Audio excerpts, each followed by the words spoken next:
बिस्मिल्लाहिर्रहमानिर्रहीम। अस्सलाम वालेकुम स्टूडेंट्स। आज हम नया चैप्टर स्टार्ट कर रहे हैं जो कि जिसका नेम है हमारे पास chemical thermodynamics. Actually chemical thermodynamics आप लोगों ने पहले भी थोड़ा सा पढ़ा हुआ है इसके बारे में। हम पहले इसकी बेसिक देख लेंगे। आप लोगों ने पहले पढ़ा हुआ हीट क्या होती है, वर्क क्या होता है, इंटरनल एनर्जी क्या होती है, एंट्रोपी क्या होती है, ठीक है। यानी बेसिक टर्म आपने पढ़ी हुई है, या फर्स्ट लॉ ऑफ थर्मोडायनामिक्स उसके बारे में पढ़ा हुआ है।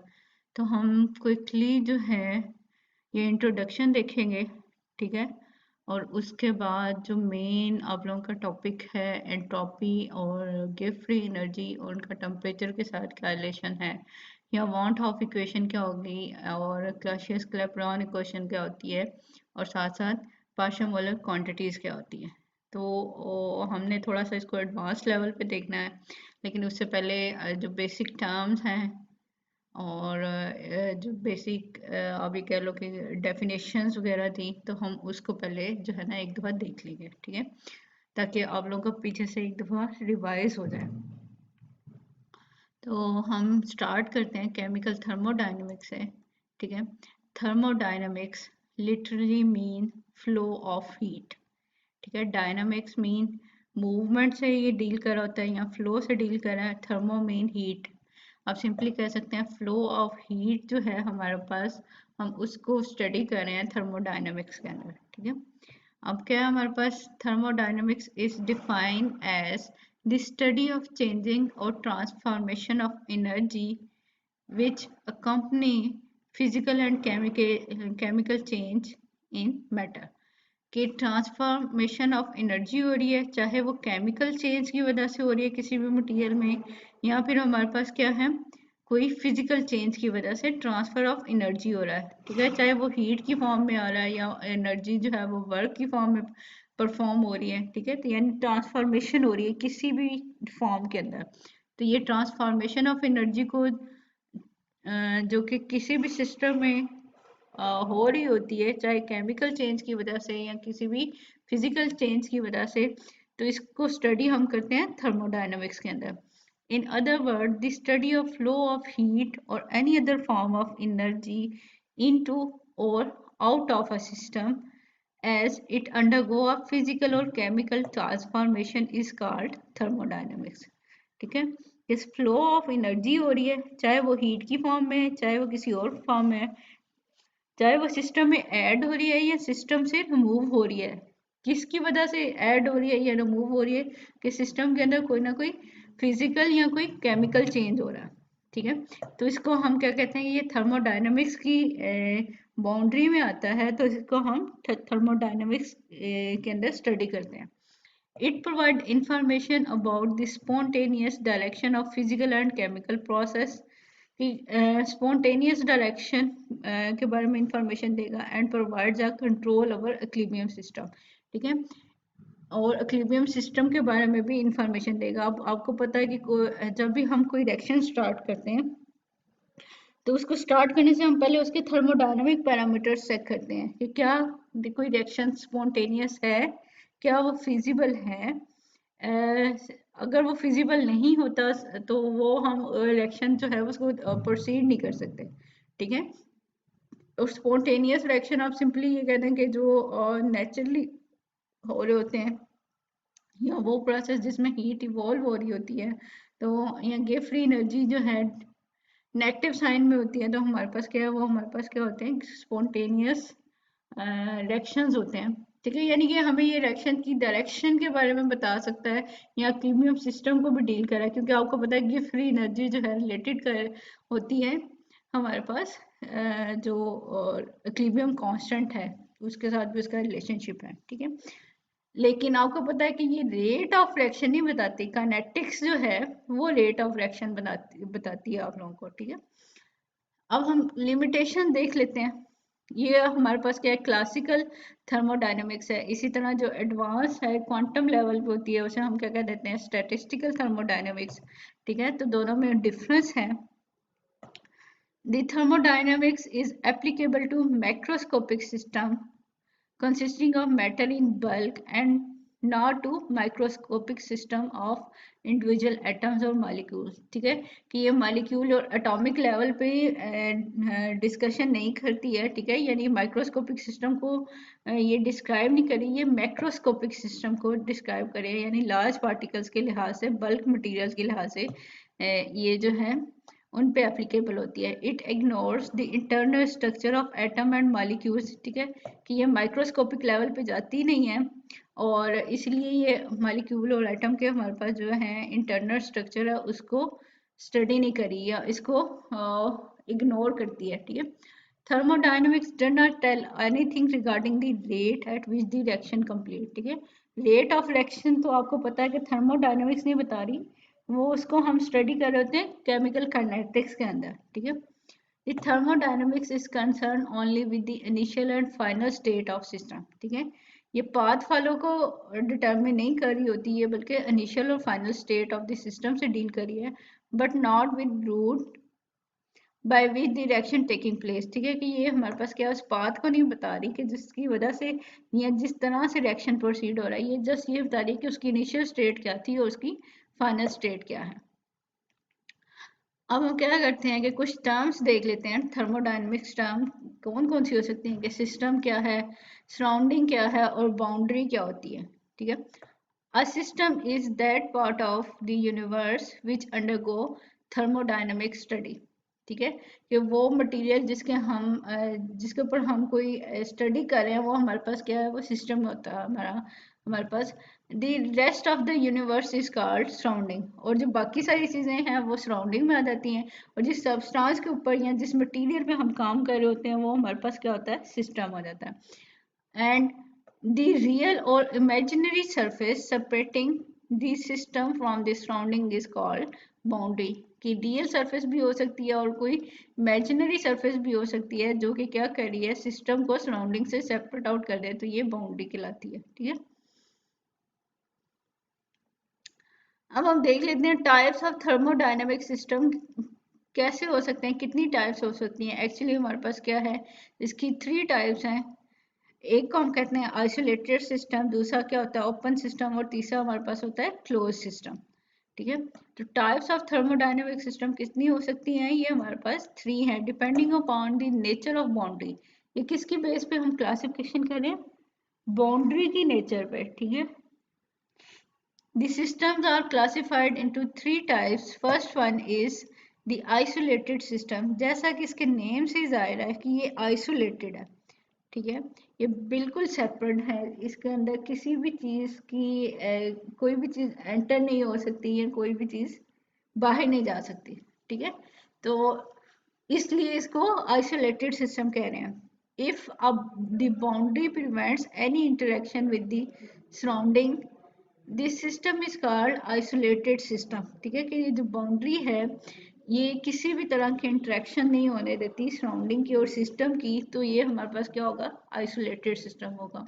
और a system is said to be isolated when it can neither exchange energy nor matter with the surrounding। कि हमारे पास क्या है कि सिस्टम उस टाइम आइसोलेटेड होगा जब ये ना तो हमारे पास एनर्जी को एक्सचेंज करेगा और ना ही मैटर को एक्सचेंज करेगा। ठीक है, सराउंडिंग के साथ कुछ भी एक्सचेंज नहीं करेगा, तो ये हमारे पास आइसोलेटेड सिस्टम हो जाएगा। For example boiling water in a thermos flask. ठीक है, कि थर्मोस फ्लास्क के अंदर जो है बॉइलिंग वाटर है, तो ना तो वो अपनी हीट को ट्रांसफर कर रहा है और ना ही मैटर को, यानी वाटर भी मूव नहीं हो रहा और हीट भी वहां से मूव नहीं हो रही। अब हमारे पास दूसरा सिस्टम है, दूसरा सिस्टम का नेम है हमारे पास ओपन सिस्टम।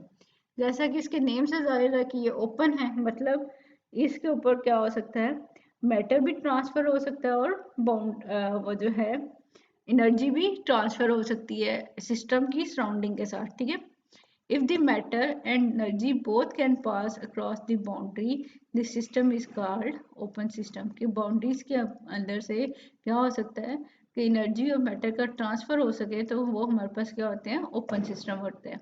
और it exchanges both energy and matter with the surrounding. कि अपनी ये सराउंडिंग के साथ कोई भी सिस्टम जब एनर्जी को भी चेंज करे और मैटर को भी चेंज करे, तो ये हमारे पास क्या होता है, हम इसको ओपन सिस्टम कह देते हैं। इन सच systems, the boundary is open and uninsulated. ठीक है कि बाउंड्री ओपन है, हम इजीली एनर्जी और मैटर को चेंज कर सकते हैं, एक्सचेंज कर सकते हैं. For example, water contain in a beaker place on a table is an open system because water vapour जैसे कि मैटर है ये, and also heat energy, heat जो है हमारे पास एनर्जी है, are transform to the surrounding through the imaginary boundary.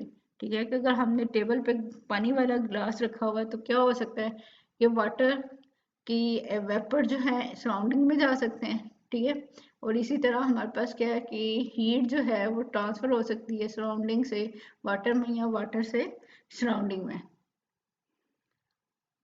ठीक है, तो ये हमारे पास क्या होता है कि ओपन सिस्टम की एग्जांपल आ जाती है. इसी तरह हमारे पास क्या है, क्लोज सिस्टम है. A system which can exchange energy but no, not matter with its surrounding is called closed system. ठीक है, अब क्लोज सिस्टम का मतलब ये है कि आपने उसको कवर किया हुआ है. ठीक है, अब वो क्या करेगा, एनर्जी तो एक्सचेंज हो सकती है. ठीक है, लेकिन मैटर जो है वो एक्सचेंज नहीं हो सकता. ठीक है, a system which can exchange energy but not the matter with its surrounding is called closed system.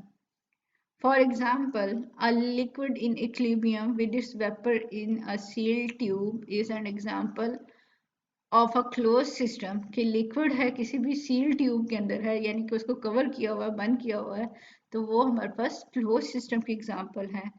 Because heat या जो कि हीट आपको पता है एनर्जी की फॉर्म है.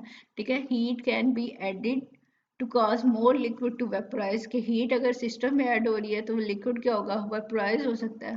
But the total amount of matter is not change. कि matter जो है उसकी अमाउंट चेंज नहीं हो रही.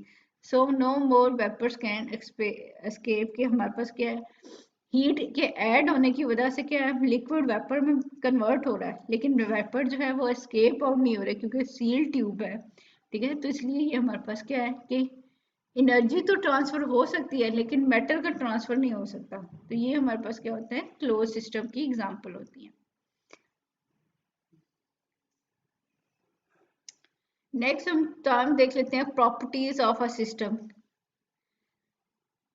कि किसी भी सिस्टम की क्या क्या प्रॉपर्टीज हो सकती हैं. ठीक है, द मैक्रोस्कोपिक और bulk properties of a system such as volume, pressure, mass can be divided into two classes. First one is intensive properties and second one is extensive properties. कि हमारे पास दो तरह की प्रॉपर्टीज हैं.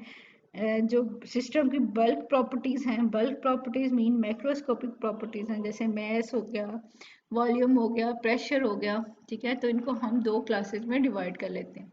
एक क्लास वो है जो कि मैस पे या अमाउंट पे डिपेंड नहीं करती.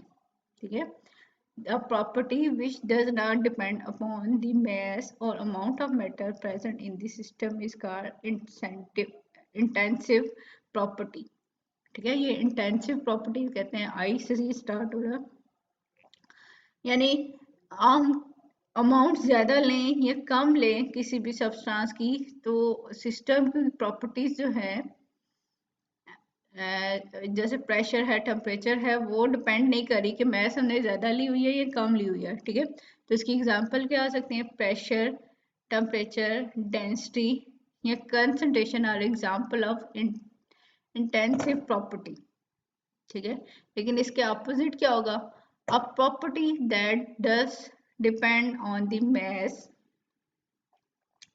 या quantity of the matter present in the system is called and extensive property. कि वो प्रॉपर्टी जो सिस्टम के अंदर मैस या अमाउंट ऑफ सब्सटेंस पे डिपेंड कर रही है, तो वो हमारे पास क्या होती है, एक्सटेंसिव प्रॉपर्टी. जैसे कि वॉल्यूम है, कि मैस ज़्यादा होगी, नंबर ऑफ मॉलिक्यूल ज़्यादा होंगे तो उनका वॉल्यूम ज़्यादा होगा, या नंबर ऑफ मोल्स.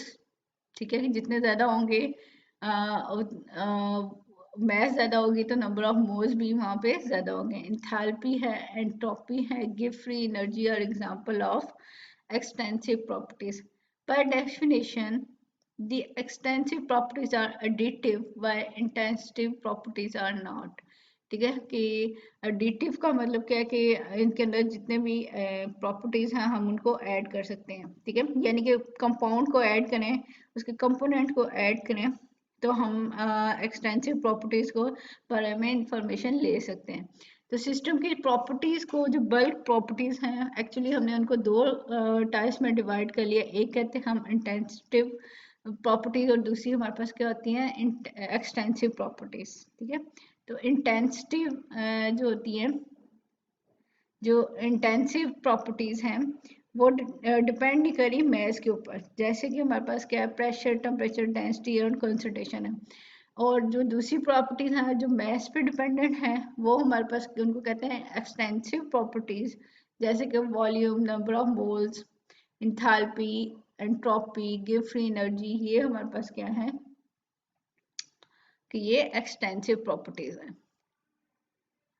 ठीक है, अब हम देखते हैं स्टेट ऑफ सिस्टम क्या होता है और थर्मोडायनेमिक फंक्शन या थर्मोडायनेमिक वेरिएबल्स क्या होते हैं। ठीक है, ये छोटी छोटी टर्म्स हैं, आप नॉर्मली यूज कर रहे होते हैं, लेकिन यहाँ पे जैसे आप लोगों को उसके बारे में रिवाइज करवाया जा रहा है और इनकी डेफिनेशंस बताई जा रही हैं। ठीक है, स्टेट ऑफ अ सिस्टम क्या होती है, a thermodynamic system is said to be in a definite state when all its properties are fixed। जब भी किसी सिस्टम की प्रॉपर्टीज को फिक्स कर दिया जाए तो हम कहते हैं कि सिस्टम एक फेज के अंदर है, एक स्टेट के अंदर है। मतलब कि उसका टेम्परेचर हमें पता हो, प्रेशर पता हो, वॉल्यूम पता हो, ठीक है, उसकी कंसंट्रेशन मालूम हो, तो हम कहते हैं कि ये सिस्टम जो है एक फिक्स स्टेट के अंदर है। ठीक है, तो इसका मतलब है कि ये जो टेम्परेचर, प्रेशर, वॉल्यूम, कंसंट्रेशन है, ये स्टेट वेरिएबल्स हैं। ठीक है, कि ये वेरिएबल्स हैं, आप सिंपली कह रहे हैं कि जिनको चेंज करें तो सिस्टम की स्टेट चेंज हो जाती है। ठीक है, अगर हम इनको फिक्स कर लें तो हमारे पास क्या है कि सिस्टम जो है एक फिक्स स्टेट के अंदर आ जाता है। ठीक है, अ स्टेट ऑफ सिस्टम क्या हो सकता है हमारे पास, a thermodynamic system is said to be in a definite state when all its properties are fix. कि जब उसकी सारी प्रॉपर्टीज क्या होनी है, फिक्स हो गई है, तो सिस्टम एक स्पेसिफिक फेज के अंदर है या एक स्पेसिफिक स्टेट के अंदर है। In other words, when a system is in equilibrium under a given set of condition, it is said to be in a particular state. कि सिस्टम अगर इक्विलिब्रियम पे है तो वो हमारे पास क्या हो सकता है, हम कहते हैं कि पर्टिकुलर स्टेट में है, क्योंकि वहां पे हमारे पास क्या है कि प्रॉपर्टीज जो हैं फिक्स हो जाती हैं, कुछ प्रॉपर्टीज कांस्टेंट होती हैं, कुछ जो है इक्वल हो जाती हैं एक दूसरे के। ठीक है, when the values of some properties are fixed, the value of all other properties of the system may become defined through a linking with the first specified properties। अब होता क्या है कि अगर हमारे पास सिस्टम की प्रॉपर्टीज हैं, जैसे अगर हम सिस्टम का टेम्परेचर फिक्स कर दें, उसका वॉल्यूम फिक्स कर दें, प्रेशर फिक्स कर दें, कंसंट्रेशन फिक्स कर दें, ठीक है, ये मेन जो चार प्रॉपर्टीज हैं हम इनको फिक्स कर दें, तो इनके साथ जो लिंक कर रही है दूसरी प्रॉपर्टीज वो भी ऑटोमेटिकली फिक्स हो जाएंगी। ठीक है, तो इसलिए हम कह रहे हैं कि मिनिमम नंबर ऑफ प्रॉपर्टीज को भी स्पेसिफाइड कर दिया जाए या फिक्स कर दिया जाए, तो जो बाकी सारी प्रॉपर्टीज हैं जो पहले वाली प्रॉपर्टीज के साथ मैच हो रही हैं, अटैच हैं, इंटरलिंक हैं, तो उनकी वजह से क्या होगा, बाकी सिस्टम भी सारे का सारा जो है वो उसकी प्रॉपर्टीज फिक्स हो जाएंगी। Thus, one does not need to define or express the state of system by specifying the value of all properties। कि ये लाजमी नहीं है कि सिस्टम को इसकी स्टेट को बताने के लिए हमें सारी प्रॉपर्टीज को फिक्स करना पड़ेगा। ठीक है, हम उसकी मेन प्रॉपर्टीज जो हैं उनको फिक्स कर लें तो उनके साथ इंटरलिंक जो प्रॉपर्टीज हैं वो ऑटोमेटिकली फिक्स हो जाएंगी।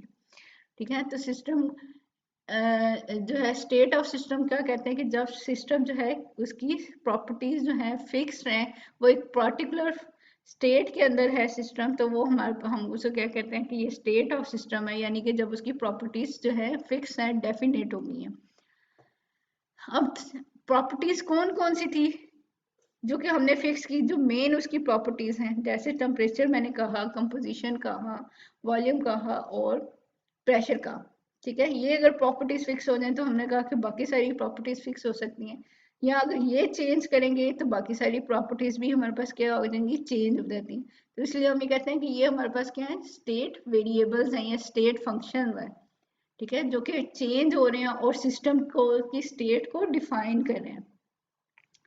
The fundamental properties which determine the state of a system are called state variables or state functions or state parameter। कि वो properties जो कि किसी भी सिस्टम की स्टेट के बारे में बताते हैं उनको हम स्टेट वेरिएबल्स कह देते हैं या स्टेट फंक्शंस कह देते हैं या फिर हम इनको स्टेट पैरामीटर्स कह देते हैं। State function used in thermodynamics are called thermodynamic functions. Various properties such as composition, volume, pressure, and temperature are the fundamental importance in describing the state of system। के state of system को define करने के लिए या उसको describe करने के लिए हमारे पास मेन जो प्रॉपर्टीज हैं वो क्या है, volume, pressure, temperature and composition है, ठीक है। तो यही हमारे पास थर्मोडायनेमिक फंक्शन है। Hence, they are called thermodynamic properties or parameters or functions। अब हमारे पास क्या है, कोई भी स्टेट फंक्शन है या थर्मोडायनेमिक फंक्शन है उसको हम कैपिटल लेटर से रिप्रेजेंट करते हैं, ठीक है। By convention the symbol of a state function is a capital letter, ठीक है, कि इसको कैपिटल लेटर से रिप्रेजेंट किया जाता है। सच एज प्रेशर अगर है हमारे पास तो उसको कैपिटल पी से रिप्रेजेंट किया जाता है। अब अगर टेम्परेचर है तो उसे कैपिटल टी से किया जाता है, ठीक है। आपको पता है स्मॉल टी टाइम के लिए यूज होता है और टेम्परेचर के लिए हमारे पास क्या है, कैपिटल टी यूज होता है। इंटरनल एनर्जी के लिए ई यूज होता है, एंथैल्पी के लिए एच यूज होता है, और ये सारे के सारे हमारे पास क्या है, स्टेट फंक्शन है, ठीक है। आपको चले इसकी सिंबल देख के पता चल जाएगा कि ये हमारे पास क्या है, स्टेट फंक्शन है। कि टेम्परेचर, प्रेशर, इंटरनल एनर्जी और ये जो है एंथैल्पी, देखें आप कैपिटल लेटर में लिखे हुए हैं तो इसका मतलब है ये हमारे पास स्टेट फंक्शंस हैं जिन पे जिनको फिक्स करके हम या जिनको चेंज करें तो फिर हमारे पास क्या, सिस्टम की स्टेट चेंज हो जाती है, या जिनको हम फिक्स कर दें तो सिस्टम की स्टेट जो है फिक्स हो जाती है। अब हम चेक कर लेते हैं कैरेक्टरिस्टिक्स ऑफ स्टेट फंक्शंस क्या है या थर्मोडायनामिक फंक्शन क्या है हमारे पास, ठीक है। The value of state functions is determined exclusively by the state of the system, ठीक है। कि इनकी वैल्यूज कहाँ से हमें पता चलती हैं, स्टेट ऑफ सिस्टम पे से हम इनकी वैल्यू निकाल सकते हैं। It does not depend upon the path और history by which the state of system is reached. हमने पहले बात की थी कि ये पाथ के बारे में इंफॉर्मेशन नहीं देता, ठीक है। थर्मोडायनेमिक फंक्शन जो हैं वो इनिशियल स्टेट और फाइनल स्टेट पर डिपेंड करते हैं, ये पाथ से डील नहीं कर रहे होते। पाथ से डील जो है आपको पता है रिएक्शन काइनेटिक्स डील कर रही होती है, ठीक है। हमें किसी सिस्टम का ये नहीं पता कि वो उसने एक रूट फॉलो किया, उसने 2 रूट फॉलो किए, उसने 3 रूट फॉलो किए हैं इनिशियल स्टेट से फाइनल स्टेट पे जाने के लिए। हम यहाँ पे सिर्फ क्या करते हैं, इनिशियल स्टेट लेते हैं और फाइनल स्टेट लेते हैं, चाहे सिस्टम कोई भी रूट फॉलो करके फाइनल स्टेट पे पहुंचाओ, ठीक है। तो हम ये कहते हैं कि जो स्टेट फंक्शंस हैं या थर्मोडायनामिक फंक्शंस हैं वो सिर्फ और सिर्फ स्टेट ऑफ सिस्टम पे डिपेंड करते हैं, यानी इनिशियल स्टेट पे डिपेंड कर रहे हैं और फाइनल स्टेट पे डिपेंड कर रहे हैं, and does not depend upon the path और हिस्ट्री ऑफ द सिस्टम, ठीक है। When the state of system is changed, the change in value of state function depend only on the initial and final state of the system। कि जब system change हो रहा है तो state function जो हैं वो किस पे डिपेंड कर रहे हैं, इनिशियल स्टेट के ऊपर और फाइनल स्टेट ऑफ सिस्टम के ऊपर डिपेंड कर रहे हैं, वो रूट पे डिपेंड नहीं करते। The finite change in the state function is denoted by delta और डी, ठीक है। कि अब ये फाइनाइट चेंज होगा या इसको हम एग्जैक्ट इंटीग्रल भी कहते हैं, ठीक है, या एग्जैक्ट इंटीग्रल या एग्जैक्ट डिफरेंशियल कह दें, ठीक है। कि इसमें फाइनाइट चेंज होगा और ये इसको डेल्टा से शो करते हैं यानी लार्ज चेंज, और डी से अगर शो करें तो वो स्मॉल चेंज के लिए आता है, और जैसे ये एग्जांपल दी जा रही है, डेल्टा टी का मतलब क्या है कि टी जब फाइनल स्टेट में है उसको माइनस कर दे टी जब इनिशियल स्टेट में है सिस्टम, तो उससे delta T is equal to T2 minus T1 भी कर देते हैं। The differential of state function are always exact, ठीक है, कि जब हम इनकी डिफरेंशियल लेते हैं तो वो एग्जैक्ट डिफरेंशियल होते हैं या डेफिनेट डिफरेंशियल होते हैं। मीन डेल्टा और डी यूज कर सकते हैं।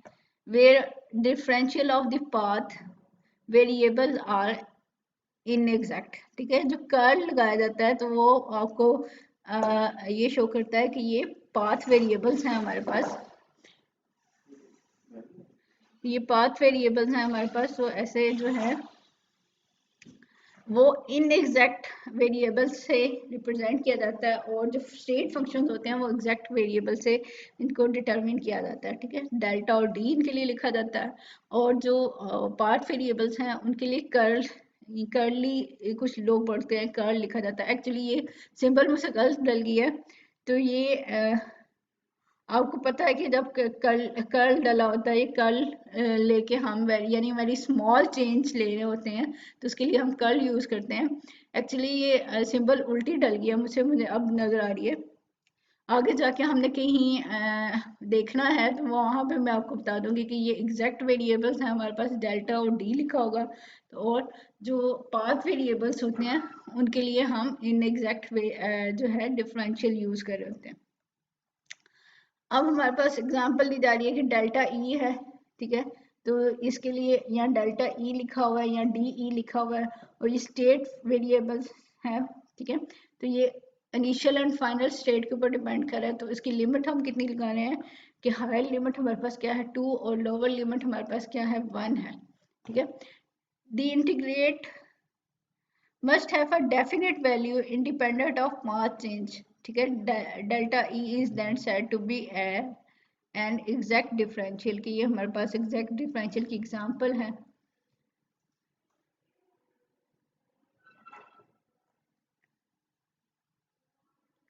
नेक्स्ट हम देखते हैं थर्मोडायनामिक इक्विलिब्रियम स्टेट क्या होती है, ठीक है, कि थर्मोडायनामिक में इक्विलिब्रियम जब आ रहा है तो कितने टाइम के हमारे पास इक्विलिब्रियम हो सकते हैं। Thermodynamics is concerned only with the equilibrium state of system, कि ये equilibrium state of system से deal कर रही है, ठीक है। A system is said to be in state of thermodynamic equilibrium when its state variable remain constant throughout, कि जब system जो है equilibrium में है, ठीक है, तो उसके जो वेरिएबल्स होंगे वो भी क्या हो जाएंगे कांस्टेंट हो जाएंगे। तो थर्मोडायनामिक इक्विलिब्रियम हम कह रहे हैं तो इसका मतलब है कि जो स्टेट वेरिएबल्स हैं उनको कांस्टेंट अगर वो हों थ्रू आउट, तो फिर हमारे पास हम ये कहेंगे कि सिस्टम जो है वो थर्मोडायनामिक इक्विलिब्रियम में है, ठीक है। यानी कि जो स्टेट पैरामीटर या स्टेट फंक्शंस हमने कहा था do not change with the time and space, कि ये टाइम एंड स्पेस के साथ चेंज नहीं हो रहे, ये फिक्स हो गया है या कांस्टेंट हो गया है, तो ये हमारे पास उस टाइम सिस्टम इक्विलिब्रियम में आएगा। For example a gas confined in a cylinder that has a frictionless piston, ठीक है। frictionless piston का मतलब क्या है, जिसकी फ्रिक्शन नहीं है, वो इजीली ऊपर भी मूव हो सकता है और नीचे की तरफ भी मूव हो सकता है, उसकी फ्रिक्शन नहीं है वहां पे, ठीक है। अब गैस है एक कंटेनर या एक सिलेंडर के अंदर है, उसके ऊपर फिक्स हुआ हुआ है एक piston. If the piston is stationary, the state of a gas can be specified by giving the value of pressure and volume, कि पिस्टन मूव नहीं कर रहा तो वहां पे हमें पता है कि उसका स्पेसिफिक प्रेशर है और स्पेसिफिक वॉल्यूम है। The system is then in a state of equilibrium, के सिस्टम जो है एक स्टेट ऑफ इक्विलिब्रियम में आ गया कि उसका प्रेशर और वॉल्यूम चेंज नहीं हो रहा। The thermodynamic equilibrium includes thermal equilibrium, ठीक है, कि हमारे पास थर्मल इक्विलिब्रियम हो सकता है, मैकेनिकल इक्विलिब्रियम हो सकता है और केमिकल इक्विलिब्रियम हो सकता है। The following are the criteria for equilibrium state, के हमारे पास इनकी टाइप्स देख लेते हैं, हमारे पास कौन कौन सी टाइप है। थर्मल इक्विलिब्रियम में क्या है, the temperature of the system must be uniform and must be same as the temperature of the surrounding, कि जब सराउंडिंग का और सिस्टम का टेम्परेचर जो है वो सेम हो जाए, ठीक है, तो फिर हम इसको क्या कहते हैं कि सिस्टम जो है थर्मल इक्विलिब्रियम में है, जब सराउंडिंग और सिस्टम का टेम्परेचर क्या है, सेम है। ठीक है। मैकेनिकल इक्विलिब्रियम क्या है? The mechanical properties must be uniform throughout the system, that is no mechanical work is done one part of the system और on any other part of the system, के system का एक part जब दूसरे part पे कोई work नहीं कर रहा, ठीक है, तो उसकी सारी मैकेनिकल प्रॉपर्टीज जो हैं वो भी फिक्स हैं। तो फिर हमारे पास क्या है कि ये हमारे पास मैकेनिकल इक्विलिब्रियम आता है। ठीक है। मैकेनिकल वर्क हम आपको पता है प्रेशर वॉल्यूम वर्क ही कहते हैं हम इसको, आगे जाके हम इसको देख भी लेंगे। लेकिन जब क्या क्या सिस्टम मैकेनिकल इक्विलिब्रियम में उस टाइम आएगा कि जब सिस्टम का एक पार्ट दूसरे पार्ट के ऊपर कोई भी वर्क नहीं कर रहा, कोई भी मैकेनिकल वर्क नहीं कर रहा, तो फिर ये हमारे पास सिस्टम जो है इक्विलिब्रियम में होगा, उसको हम मैकेनिकल इक्विलिब्रियम कहते हैं। इसी तरह केमिकल इक्विलिब्रियम क्या है? The chemical composition of system must be uniform, ये जो उसकी केमिकल कंपोजिशन है सिस्टम की वो यूनिफॉर्म हो जाए, and must remain constant through out the system, के थ्रू आउट द सिस्टम ये कंसंट्रेशन या कंपोजिशन जो है वो कांस्टेंट रहे। ठीक है। तो ये हमारे पास क्या होता है, केमिकल इक्विलिब्रियम आ जाता है। तो ये हमारे पास थे कि 3 टाइप्स ऑफ इक्विलिब्रियम थे। ठीक है। थर्मल इक्विलिब्रियम, मैकेनिकल इक्विलिब्रियम और केमिकल इक्विलिब्रियम।